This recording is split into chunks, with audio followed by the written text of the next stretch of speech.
Going on. 49ers don't know what to do. A lot of stuff's happening. John Lynch, is he gone? Is he staying? Adam Peters, Trey Lance, Brock Purdy, Sam Darnold.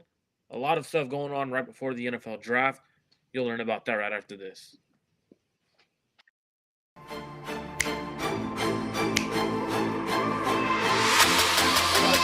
Let's go get him. Let's go get him today, man. Let's go. Hey, dominate on three. 1, 2, 3. Dominate.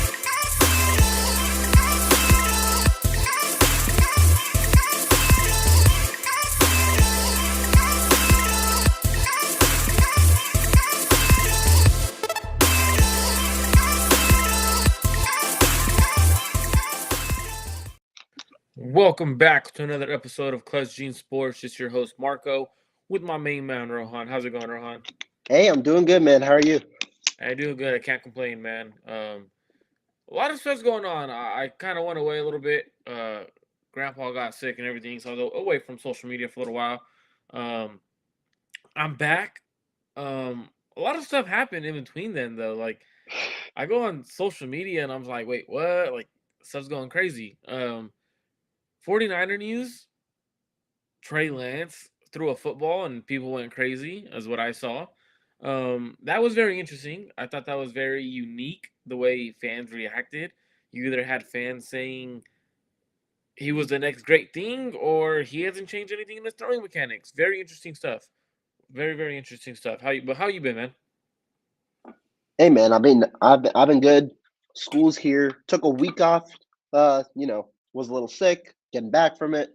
Took a week off from the streams, but now we're back at it, and this is a great way to start talking. A lot of, like you said, a lot of nuggets have been dropping, so it's a cool way to kind of get back right into it. Yeah, I know the 49ers just had their local pro day. So let's get right into it. I don't know if you've talked about it yet or anything, but who is someone from the 49ers local pro day that the name just stood out to you? Like, that's a guy that I want the Niners to key in on, possibly if they draft him and stuff like that. Who is someone that intrigued you? There were, a lot of players at the local pro day and a lot of intriguing names. Normally, they don't necessarily have players that, expect to be selected very high. But this one had a couple of interesting names. Obviously, the headliner was Jake Hayner of Fresno State, a quarterback. Stanford's Tanner McKee was there as well. And so, a couple of quarterbacks who many assume will be mid-round selections. Those two were both interesting. There were a couple of different names as well. I thought, overall, the group of prospects was more intriguing than in past years. Yeah, there's a couple guys I like. So obviously, I cover Stanford, so I know a little bit about the Stanford guys. Michael Wilson from day one has been a guy that I've always said was a third round pick. If it wasn't for his injuries, he probably would have been drafted a lot higher because his production would have been a lot better.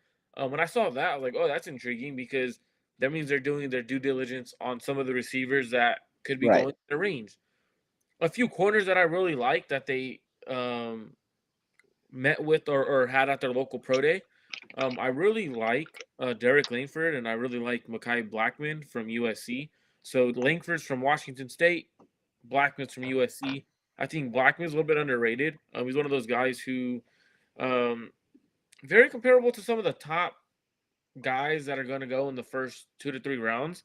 And Blackman's projected to go in the sixth or seventh round. I think he's one of the guys that is could come in and compete. He could play a little bit of everything. I think he could play that slot, the outside. He can also play safety role.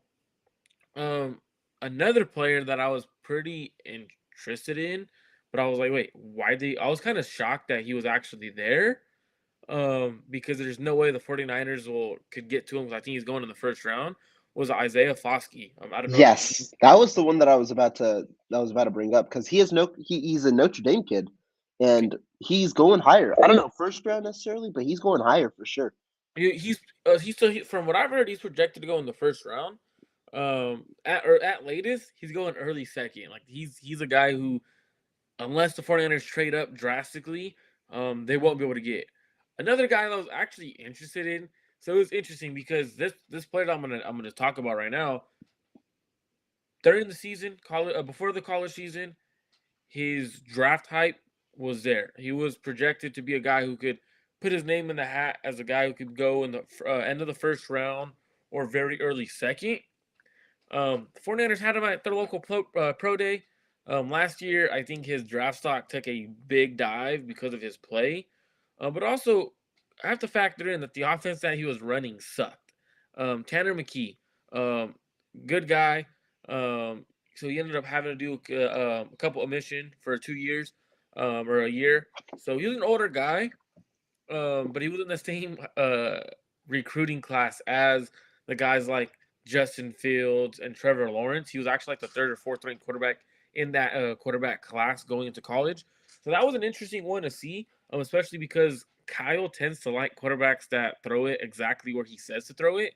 Hmm. And that's what Tanner McKee does. Tanner McKee is a guy who does not matter what the coverage is, does not really look at that. The quarterback says he has to throw it to the flat. Guess what he's doing? Throwing to the flat. Quarterback says, the coach says throw it to the deep post. He's throwing it to the deep post. That's just who he is as a quarterback. Not as mobile as his athleticism is because he is a guy that could take off and run with it. Um, so that's a little interesting. Was there any other names from the local pro day or any of the guys that they've been meeting with that you're like, okay, that's a very intriguing name that they've met with? Junior Fajoko, William Junior Fajoko of San Jose State, defensive end. I know he was a guy who they went to their San Jose State's pro day, I believe, and they watched him. He was a name that I saw on the list. Some other names was Caillou Blue. I don't think he was there, but I know that Ray John Wright was there. Who's a guy who I think they've been connected to in the past, corner from Oregon State. Um, His brother's actually in the league, Rajon Wright. oh, Um, Nashon Wright, right? yeah, I believe so. Yeah. So that was the other name that stuck out. And then the one interesting one was I think his name was Jack Wilson. He's a 6'11" offensive lineman from Washington State. I know David Lombardi posted a video of him. That was an I did interesting see one. that. I was like, what the heck? That's crazy because he's a 6'3" guy or a 6'11" offensive tackle. He was moving really well, but the thing is I don't know how often those guys could play in the league because the Right. lower man wins. Now the ability to sink their hips and stuff like that. Now, it's interesting because 49ers are having guys come in on their top 30 visits.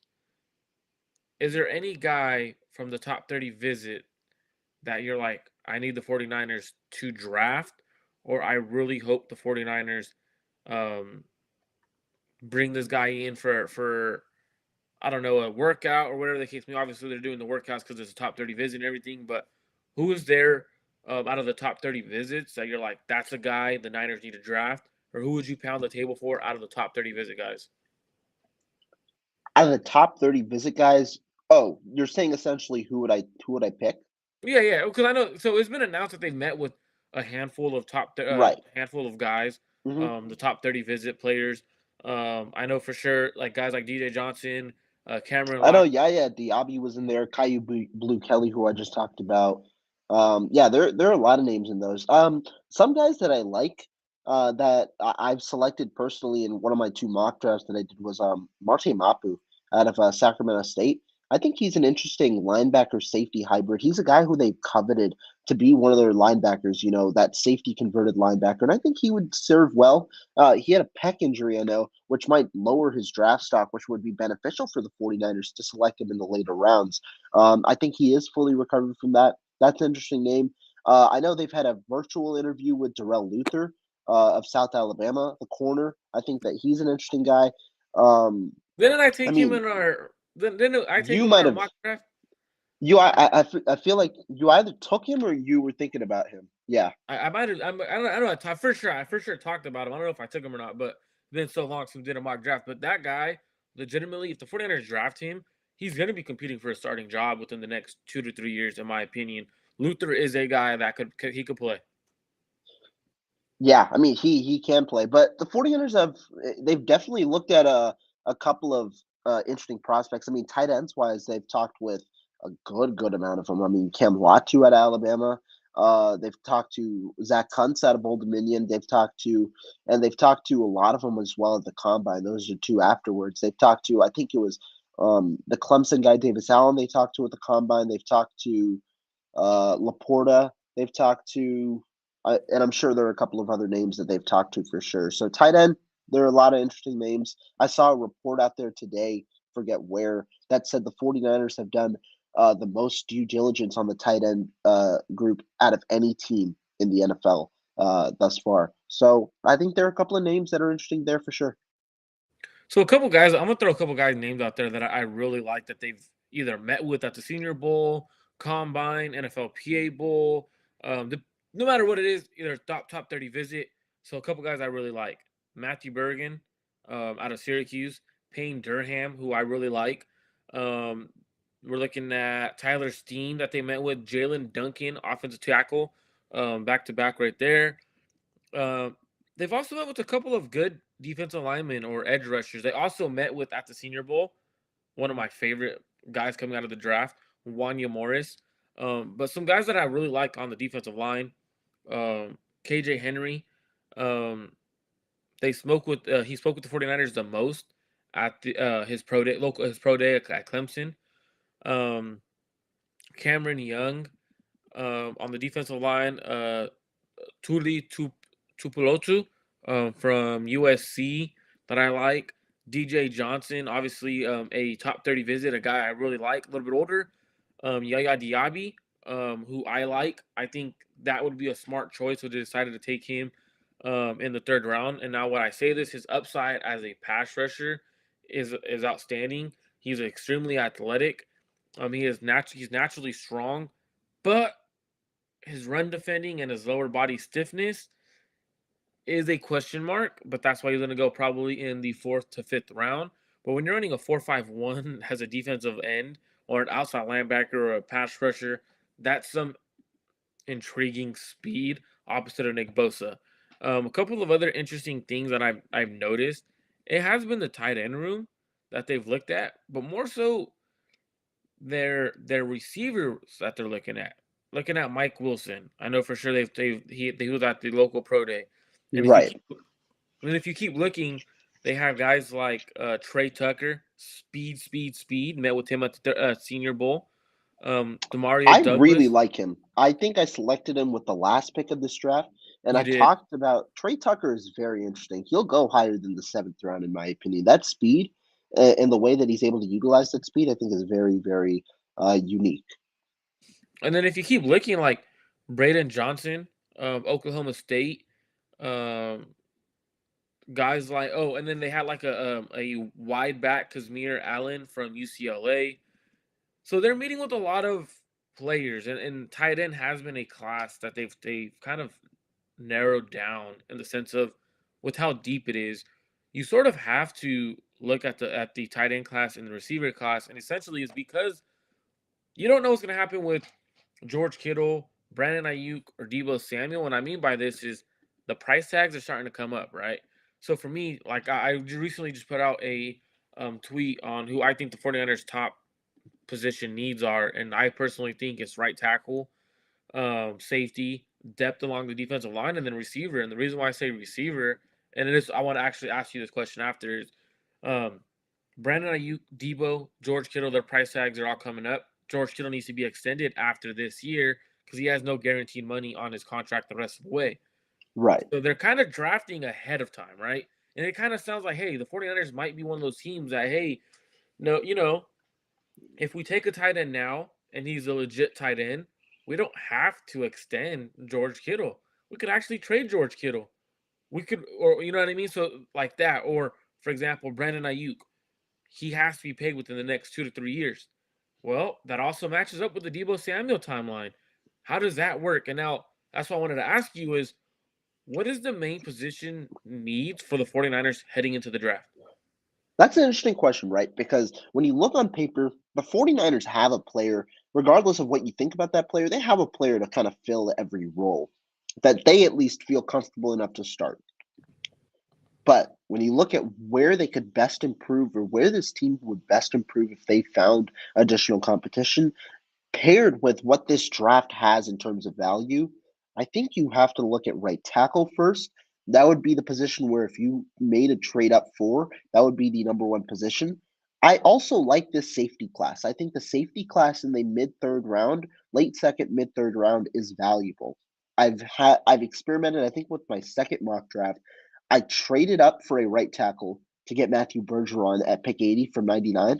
And then I made a second trade up because Sidney Brown was there at 85, and I thought him at 85 was a talent too far to pass up. I think those two positions are valuable, and I think that there's value to be had for the 49ers, not only where they select, but also if they trade up.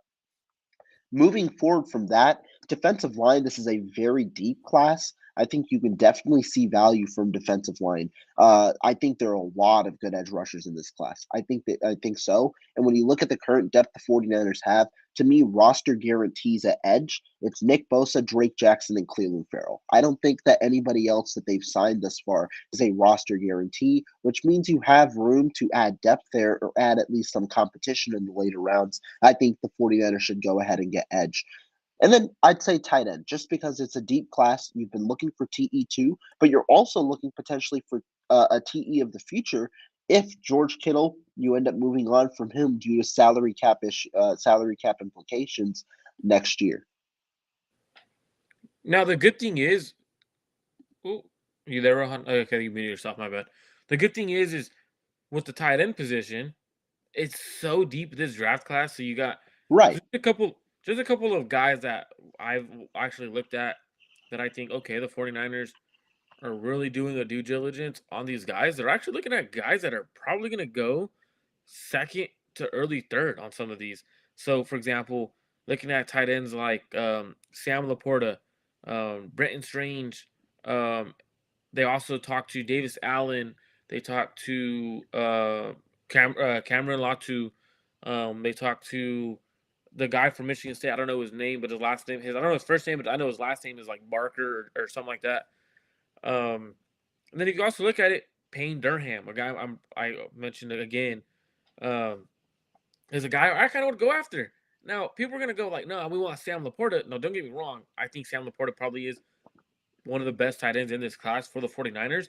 Kind of a similar guy to George Kittle in the sense of they could block, he could do everything after the catch.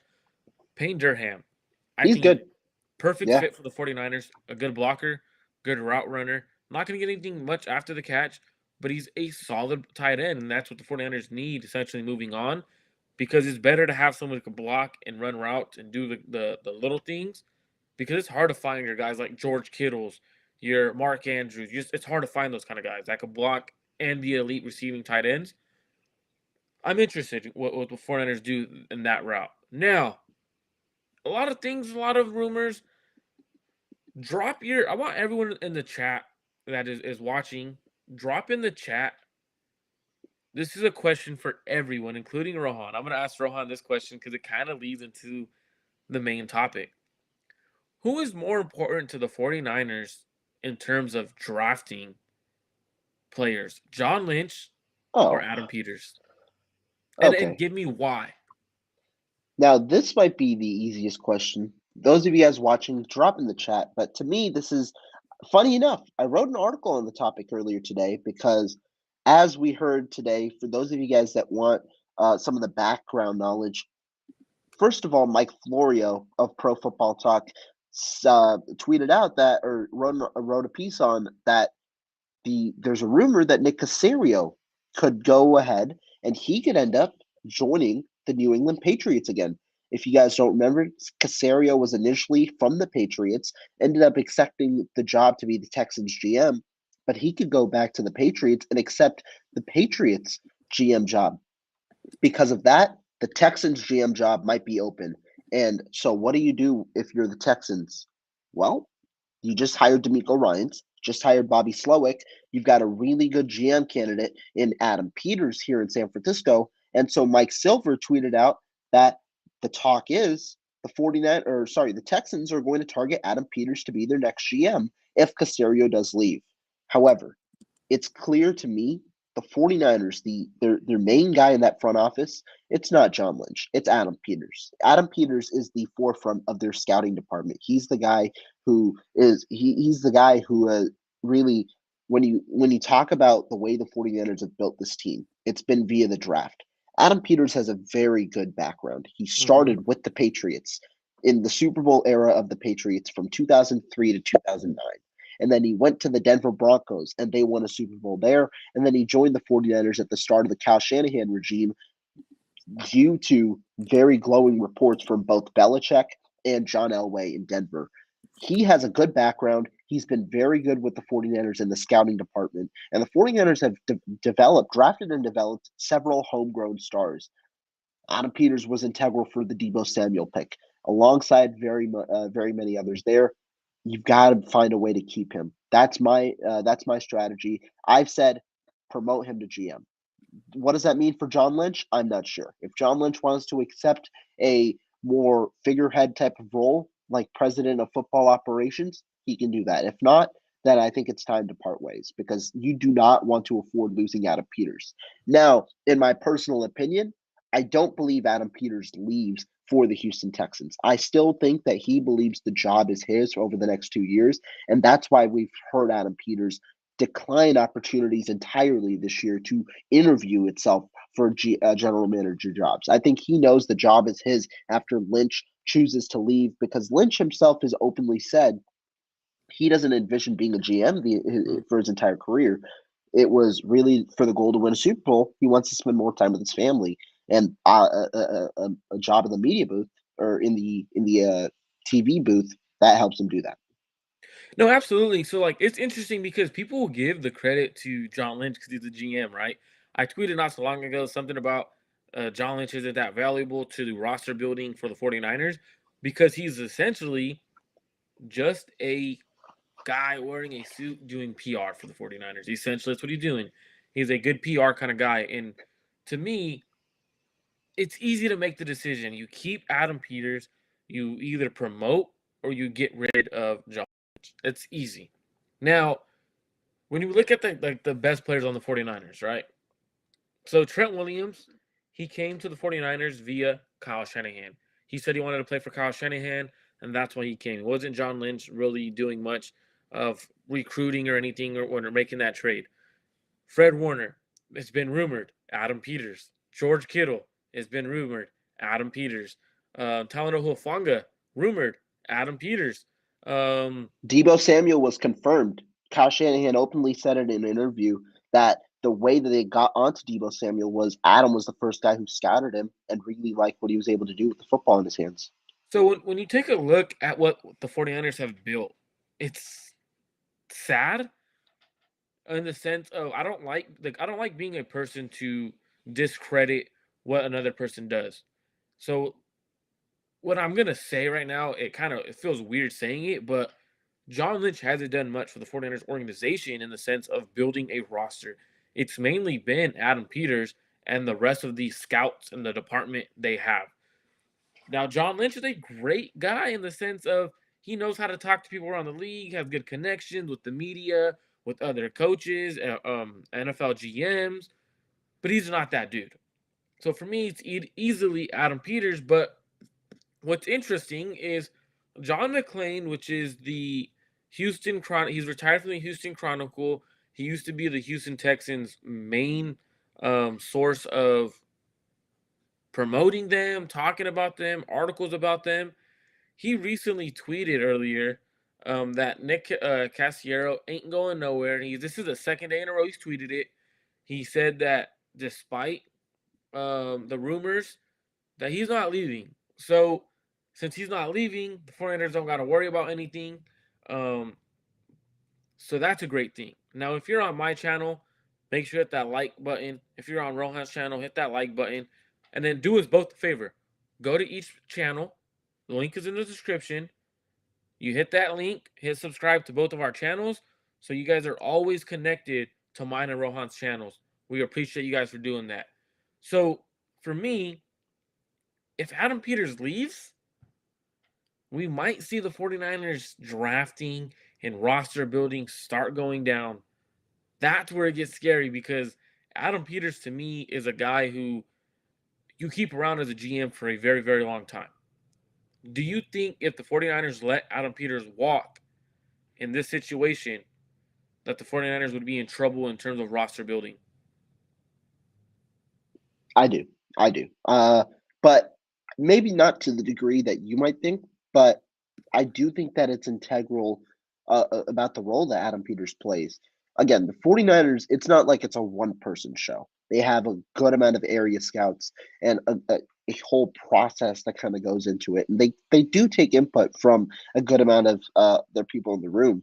In fact, the Samuel Womack pick came because area scout Ryan Kesinich of the Midwest ended up pounding the table for him. Then the Midwest scout who scouted cornerbacks, he said, "Yeah, we like him too." And then the upper ups, they said, "Guess what? I like Adam Peters." D'Amico said, "I like Adam Peters." And overall, they formulated together and ended up like Samuel Womack, and they formulated together to make this selection. So it's a collective effort, but you don't want to lose the head of the snake when you have an opportunity not to lose him. That's the way that I think, and I don't think that I don't think that the risk of I think the risk of losing Adam Peters is worse than the reward that you get if he's gone.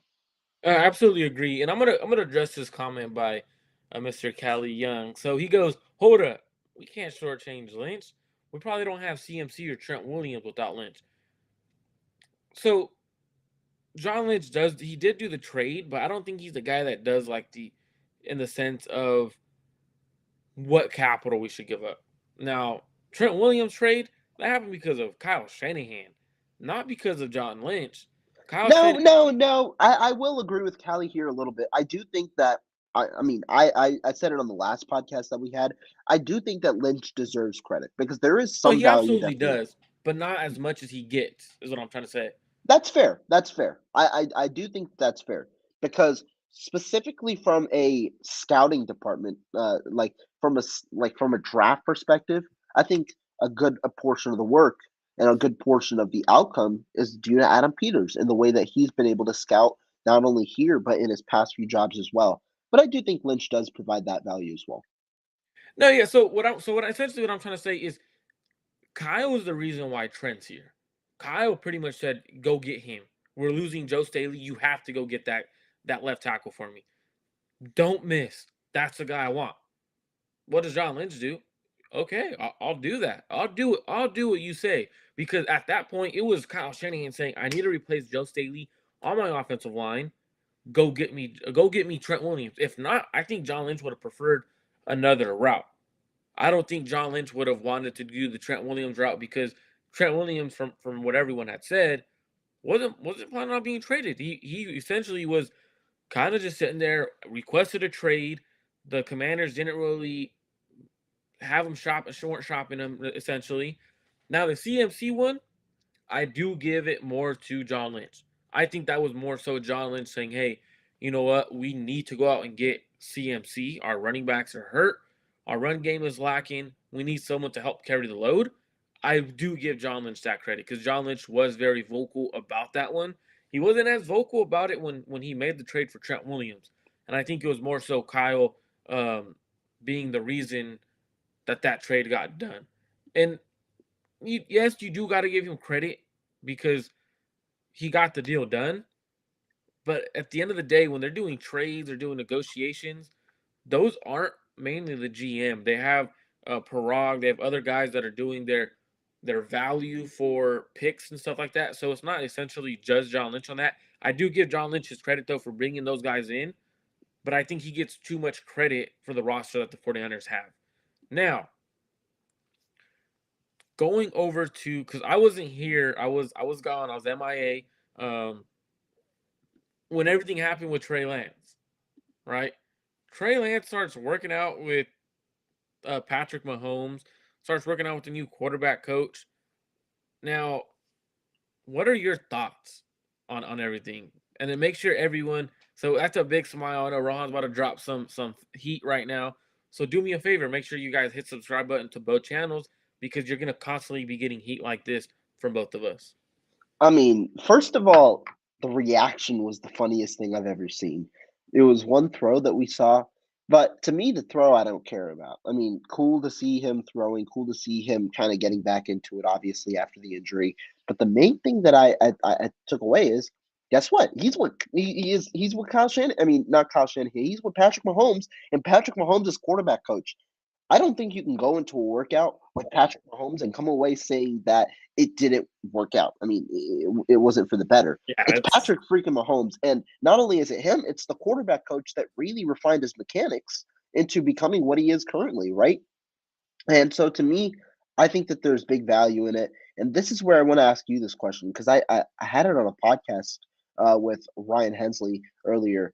Do you think Kyle was the one that set it up, organized it? Because remember, the 49ers organized some of Trey Lance's stuff last year, sending him to John Becker. Do you think it was more Trey Lance's doing, setting him up in Texas?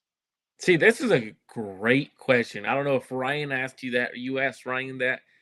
That is a great question. Man, I think this is what happened. I don't necessarily think Kyle sent him to work out over there, but I do think Kyle challenged him to come back better than he ever has been. And I think Trey Lance took it upon himself to go out, find the best coach for him, um, and he did that. I think he went out and got the best coach for him. And the reason why I say this is because not only does Patrick Mahomes work on his in the pocket mechanics, he works on non platform throws. He makes it where everything is more fluid, more natural to himself. And it essentially is the baseball like throw that Patrick Mahomes has. He Right, naturally is a baseball player. That's what he naturally is. His dad, professional baseball player. So naturally, he throws like a baseball player. His sidearm, doing the fun, fancy stuff. So being around a baseball field, you're constantly. I don't know if you've ever been on a baseball field. I'm pretty sure you have, in the sense of when you're hit, like you literally with your boys or your whatever, you'd hit it to short. You would try to do the Jeter, right? Try to do a crazy play, right? That's essentially what we were trying as kids. And I think Trey Lance going to Patrick Mahomes not only is a confidence booster, it's you're working on your mechanics. You're picking the brain of the best quarterback in the league right now. And I guarantee you, he came out of those workouts a much, much better quarterback. Whether people want to admit it or not, he became a better quarterback the moment he started working with, I don't know how to say his last name, Jeff Christensen. Christensen. I was gonna say Christopherson because that's the street my school was on. It's a good thing I didn't butcher it. And Patrick Mahomes, you come out as a better coach in a quarterback in general when you're working with that good of a coach and that good of a quarterback. So I'm actually glad to see everything. I didn't see it at first. I actually had an uncle show it to me, like, oh my god, look, he's working with Mahomes. Like, oh, that's cool. I didn't put two and two together to go check Twitter or anything because wasn't at the time. My mind wasn't on sports at the moment. Ends up, I check into Twitter like 2 3 days later, and instead of hitting like to refresh my tweets, I'm scrolling through. So I had like thousands of tweets to scroll to just to mess around and look at, and everything was, oh my gosh, he rechanged his mechanics. He's the greatest quarterback of all time. Oh my god, his mechanics are still terrible. He's still trash. Oh my god, he's working with Mahomes. Oh my, like it was like, wait, we either have people on this side or this side. Like, why can't we just be happy that the dude looks healthy from his surgery? The throws look better than what we've seen in the past. His mechanics did look better. Whether you agree or disagree, the mechanics were better. He doesn't Right. have a hip dip where he was constantly, when he was working with other quarterback coaches, before he would throw, he would dip his hip, which would dip the shoulders and force throws to sell. I didn't see the dip hip. I saw it in a much more fluid mechanics. But then again, it's only it's like about five throws that we got to see. Realistically, that's not enough. I'm excited to see what he does in camp, and I'm waiting to hold judgment until we see OTAs in camp. I don't want to see anything right now. I'm just glad he's throwing. Great that he's working with a great coach, and great that he's working with Patrick Mahomes. Because if we could get a quarterback that can sling the ball, uh-oh. It's fair because it's Patrick Mahomes. I mean, like I said, you're only going to get better by working with one of the best, and it's a good sign to see, not only for that, but also for Trey Lance getting healthy ahead of, or showcasing that he's healthy ahead of, obviously OTAs and phase one of the offseason. I know offseason workouts. I think they're starting up soon. So yeah, good for Trey Lance, and I mean, I'm hoping he has a good bounce back year this year, in getting to compete with Sam Darnold, and then when Brock Purdy comes back with Purdy as well. So the title is also about developing Lance, and I don't want people just to come in here and think, oh, they're not gonna, they're just not gonna talk about what we came here for, right? Some people came to talk about Peters and Lynch. Some people want to talk about Lance. Do you think the 49ers, and the reason I'm gonna ask this question a certain way, because it's gonna, I have a follow-up question to it. Do you think the 49ers are developing Trey Lance to be the starting quarterback and he's the quarterback moving forward? I think so. I mean, I think at this point right now, they're looking at developing all of their quarterbacks. That's kind of the way that they look.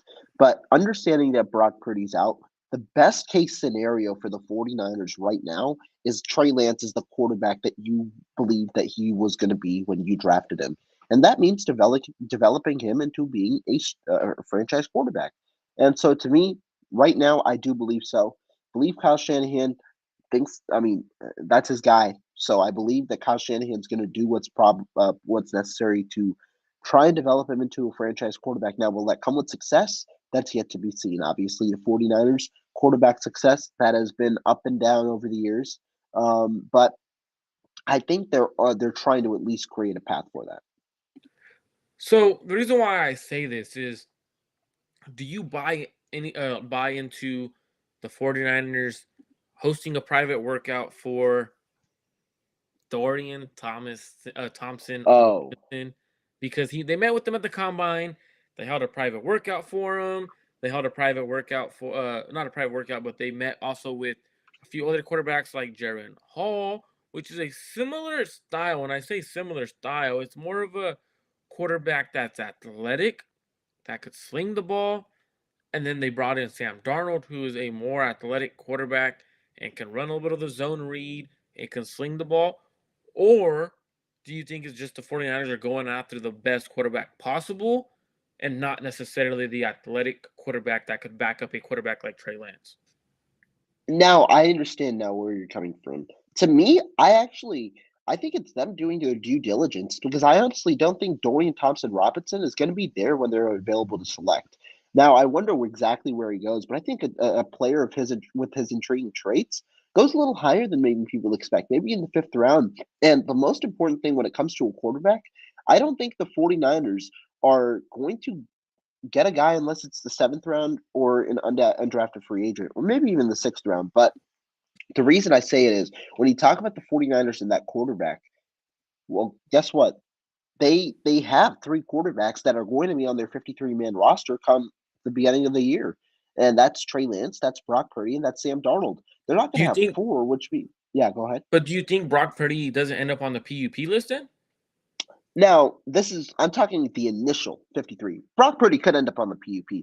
I don't know if I envision that because Because if he's on the PUP, I week don't think, because if he's on PUP to start training camp, I don't they think could have three. they don't have to put him on the active roster because he's on PUP, right? Right. But in that case, regardless, that quarterback is going to be that guy is going to be cut at some point.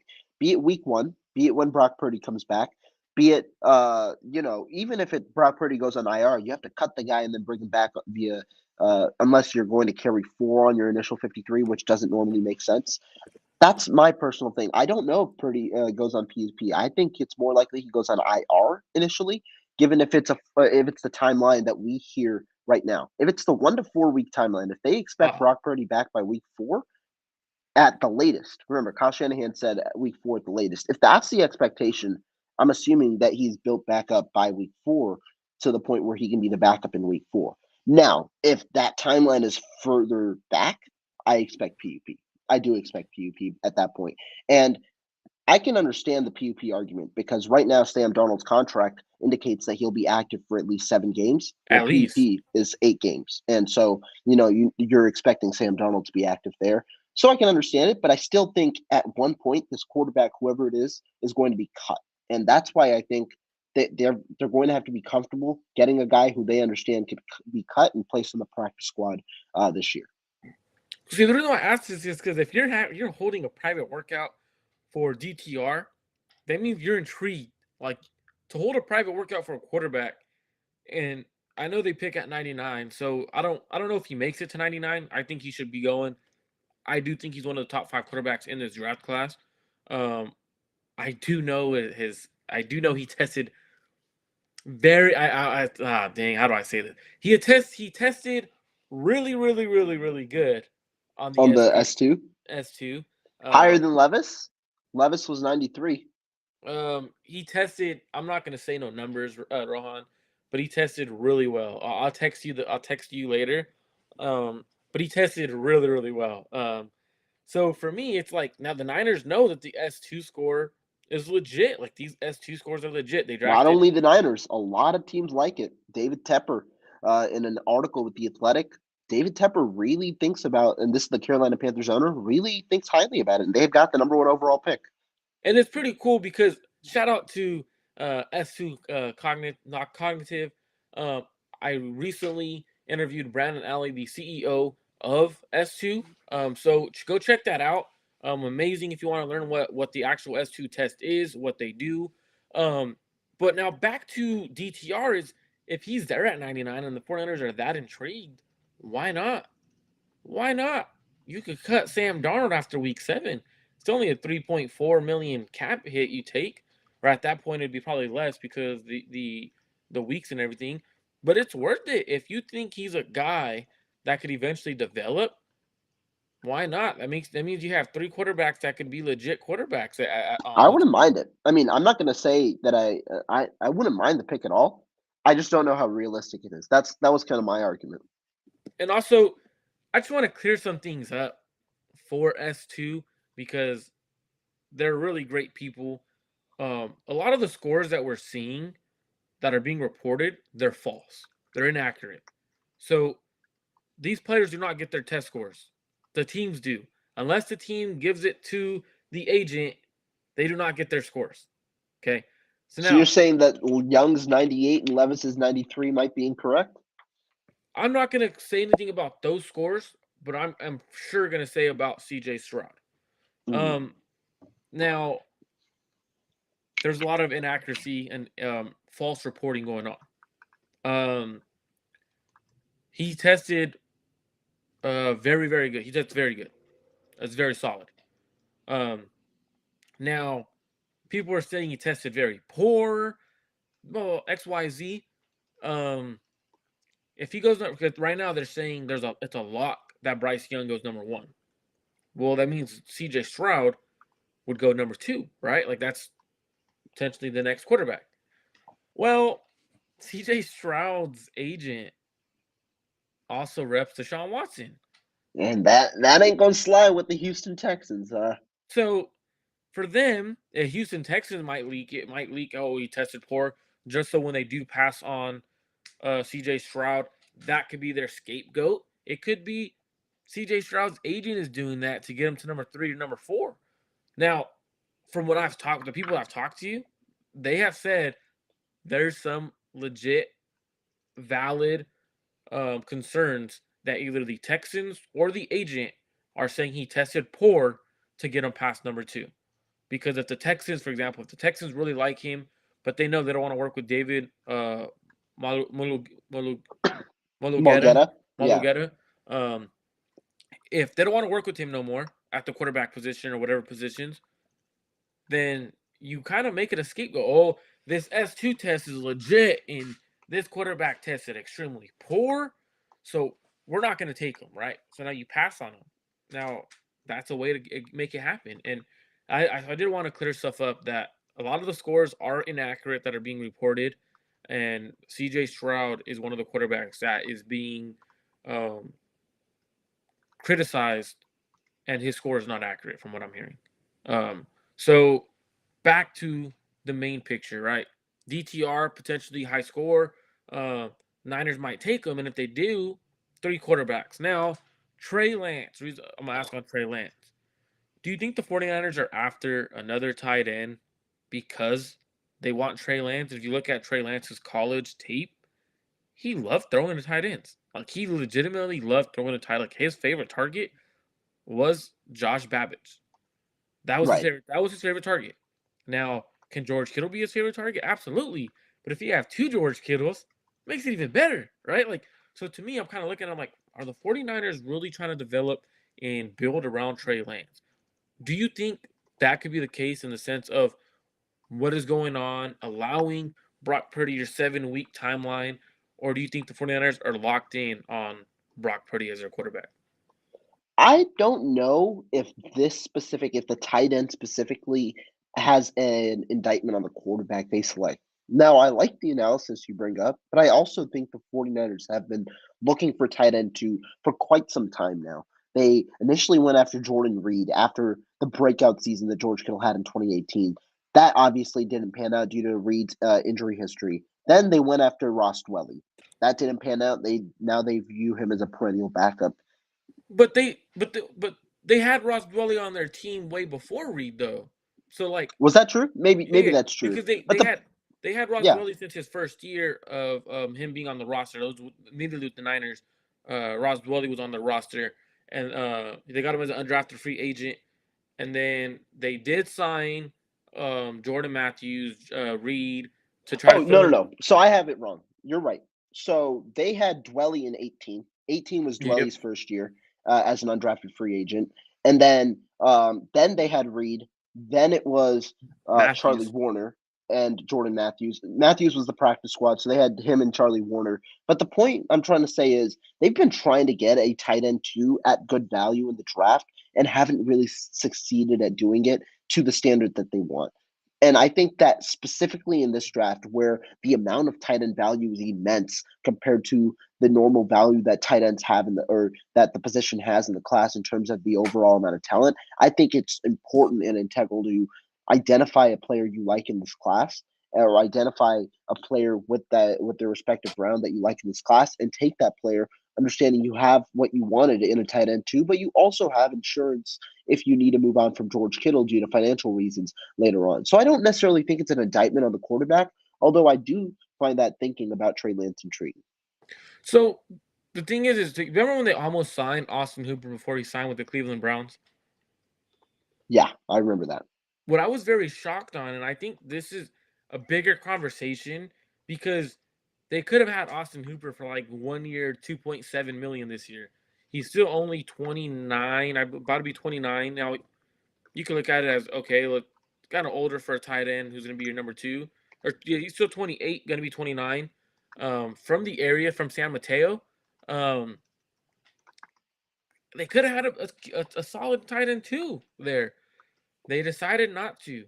Does this mean that they're actually looking for a tight end one and not a number two? Right? Because like, hey, the bills always come and due. It's always due. It comes back to get you. The one thing I'll also say is I think they were low key ahead of the curve at the time because I one agree. thing you notice back in 2020, that's when this spurt about tight end twos becoming valuable, about 21 personnel, or sorry, 12 personnel becoming more valuable, really started to take hold because teams started realizing in the modern day era of the spread offense that if you have two tight ends on the field, especially tight ends that can catch the ball, such as Njoku and Austin Hooper for the Cleveland Browns at the time, well, guess what? It forces defenses to counteract with more players in the box, and it allows you to operate that spread offense a little more effectively. And I think the 49ers were trying to get ahead of the curve there by understanding already with the way that 12 personnel would work with Kyle Shanahan's scheme that they could get this guy. Unfortunately, it didn't come at the price they want. Obviously, Austin Hooper was overpaid at that time. So I think that is what they're trying to do is go more towards that 12 personnel. They don't really have that number two tight end. If you look at Charlie Warner is the next man up after Kittle, good blocker, but we haven't really seen much from him as a tight end. I thought they're gonna have they're gonna utilize him more as a receiving tight end because in college he did have some tape that showed can't really run routes, but when he gets if you could scheme him open, he could put the ball in his hands. He's a guy that could get those yards after the catch with his speed and his mindset to not let one guy bring you down. Now, going into the draft, Rohan, do you think the 49ers should stay pat at pick 99, 99, 101, and 102? Or should they package a few of those picks up to go get a player? And if it is, you have to choose one player that they could go get. Who is it? I think I've got to go with the guy who I've been looking to target whenever I do a mock draft. And For your first question, would I stay at 99? No. I don't think I would keep the 99, 101, and 102. I don't think I'd keep those 3 picks. Does that mean I could entertain a move down? Yeah. Does that mean I could entertain a move up? Yeah. It depends on where the value is. Now, if you're telling me if I were to move up and if I were to select a guy on the board, it would be Matthew Bergeron. He's the right tackle I've been looking to target in my drafts, especially if he falls due to a reason at the right tackle position. He's the guy who I'm looking at. And so if he's there in the 3rd round, I would go up and I'd get him. Understanding you have significant value with your 3rd rounders next year with the compensatory formula that should benefit you, as well as you having your own 3rd round pick next year, you've got value to move up. You also have value in this class with 11 picks overall in the mid to late rounds. And so that's what I would do.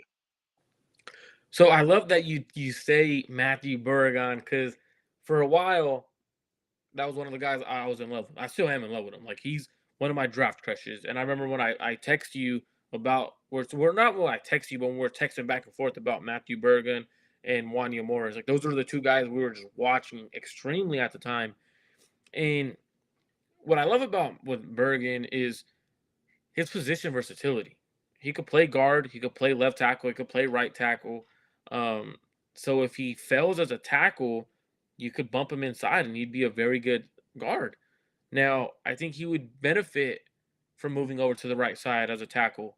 And not oftentimes do I say I think players should move over, but I do think he would benefit because of his techniques that he's still working on and everything. Being technical, his kicks, his footwork, just that when you look at it, probably be better suited as a right tackle than a left tackle in the NFL. I agree.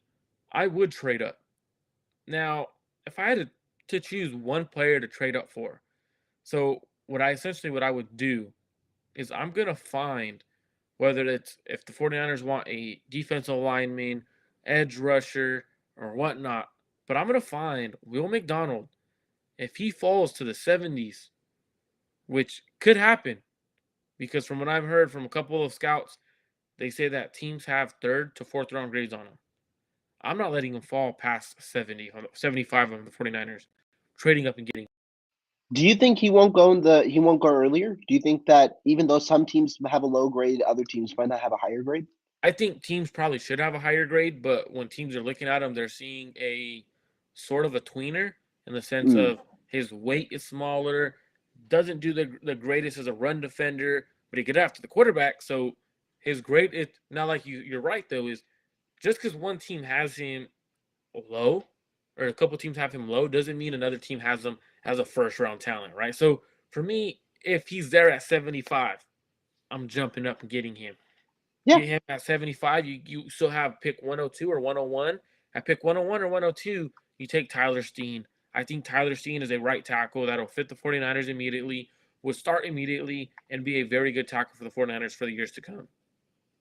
Okay. Okay. I think that, I mean, if that's a strategy, I mean, I think you could definitely pull it off. It would be interesting if they go up for an edge. I'd be very curious to see that. If they do, though, I mean, Will McDonald would definitely be a good player to target. Because the reason I think the Niners need depth along the defensive line. Now they do have guys that they just signed, Clean Farrell, Hargraves. But when you after Hargraves, Armstead, Bosa, they're pretty thin, right? Like they're pretty thin, and they got to either draft Right, some right. They only have 3 really edge guys that are guaranteed a spot. exactly. So for me, I think their edge is one of those guys where you could go out and get. But if they decide like, hey, right tackle is our main position, absolutely 100% agree with you. Trade up, you get Matthew Bergen. Jalen Duncan might be there to trade up for. You might go a little bit right before the 49ers could pick. So one of those 2 guys I would go after.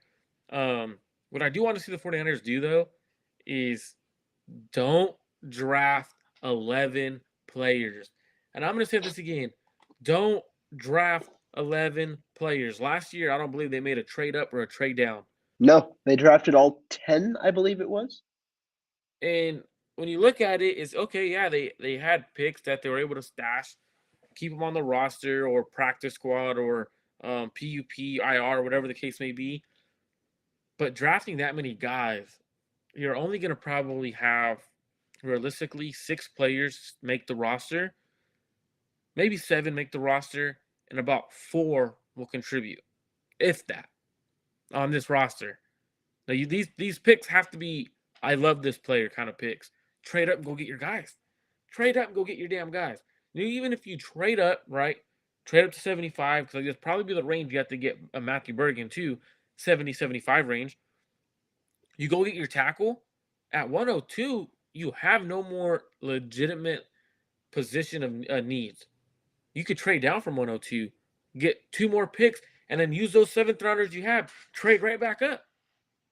Because now you're creating more ammo to keep trading up in the draft. So I think if the Niners should draft 11 players, I'll be pissed. I legitimately will be pissed. Even though it's more guys for us to talk about, I'll be pissed. I think that there's just too much in this class in terms of unpredictability for you to stay where you are, especially when you have 3 picks in like consecutive areas. It's unfortunate for you to have that because you don't get to cover your bases. You don't get to cover your bases from 0 to 99. You're also not covering your bases from 101 to 155. I think it's smarter for you to spread those picks apart, which likely means trade up and trade downs. And I think that there's a lot more value in certain areas where you've got to take advantage of it in this class, in what is considered to be a weaker class. You've got to take advantage of the values. That definitely means more moving than last year where you didn't move at all. So I have to talk about it because I just saw it. Mike Clay from NFL Network, I believe, he talked about his season long projection for Trey Lance starting 3 games in 2023, and his lines would be 60 for 92, 690 yards passing, 4 touchdowns, 2 interceptions, 4 rushes, 106 yards, and a touchdown. So that would be 5 touchdowns to 2 interceptions ratio. 60 to 69, or 60 to 92 would be around 65 completion percentage. If the 49ers get that from him in his first 3 games, because there's rumor that Brock might be back by game 4, if they get that from him the first 3 games, you cannot give it back. No, I don't disagree. And I mean, I think it's if Trey Lance can prove that he can lead this team to wins, he continues. He keeps the ball's in his court. If he can prove that, it's up to him. It's really up to him as to how long he keeps his job. Of course, if he disappoints early on, then the 49ers might panic more so. I've brought up the case of where the 49ers in years past, they've really stuck with the quarterback that they've gone with, barring any injury throughout the entirety of the year. Now, I think this year, more than others, perhaps maybe you can bring up 2021, but this year more than others, they might be more inclined to switch that, understanding the urgency that the season has. But I do think that the ball is in Trey Lance's court. If he can prove that he can win the quarterback job, have a solid offseason, and then showcase a good start to the season, he remains the starting quarterback until he proves that he can. And what's crazy is 60 of 92 is a 65% completion percentage. It's probably with about, knowing the 49ers receivers, 2 to 3 drops, which would put him at around 68% completion percentage. I'm not great with math, but I know Rohan is legit with math. 62, 92, that would for sure be around 66, 67%. You talking about? Yeah, it's about 67. Yeah, right. So he's around 6. So if he's around 67% completion percentage, 4 touchdowns to 2 interceptions, and he's thrown 690 yards over 3 games. Now I believe that's 230 plus his 106, so that's around 260 yards a game.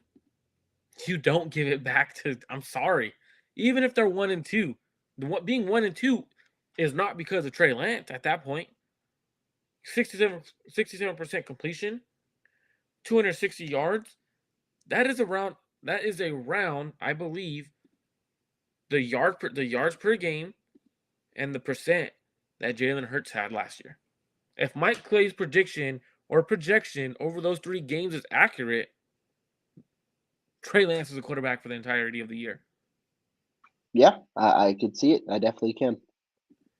Any last comments, Rohan? I know that was just a random off topic, but I saw Mike Clay said that right now, so I was like, you know what, it'd be a perfect time to talk about that real quick before we get out of here.